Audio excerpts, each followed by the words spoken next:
The beginning is important.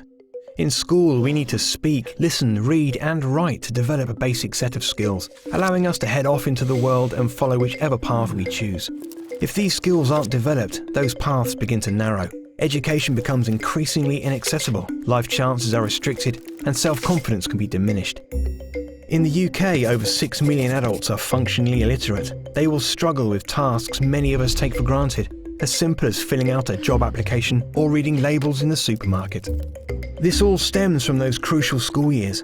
1 in 5 children have literacy difficulties and 1 in 10 have dyslexia. Provided with the correct support, they can access the curriculum and experience success, but in some instances, our education system is too fragmented. We can change this. The Driver Youth Trust was set up by Sarah and Mark Driver in response to the challenges their own family faces with literacy and dyslexia.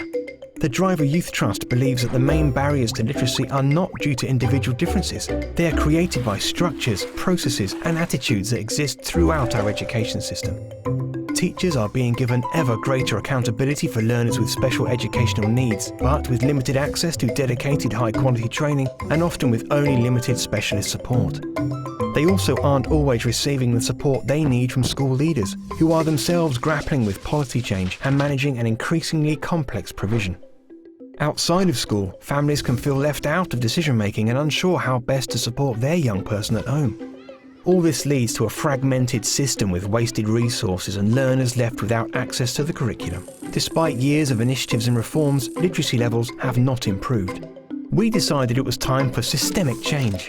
In 2007, we set to work to prove there can be a model that works for everyone. Based on the principle of inclusive literacy, we designed a versatile new approach called Drive for Literacy. We have identified 6 standards for success to help schools build robust and collaborative relationships between teachers, school leaders, families and learners. Our ambition is for these standards to form a national benchmark that every school can aspire to. In order to achieve this, we offer a free guidebook for schools who wish to adopt the Drive for Literacy model, and the Drive for Literacy toolkit full of free resources and support strategies. And we're always at the cutting edge of education research, using our findings to ensure our methods are constantly evolving. We can overcome these barriers to inclusive literacy and give schools the platform to provide every learner with the knowledge and confidence to go out into the world and choose their own path, right from the beginning. The Driver Youth Trust, driving change in practice, policy and standards.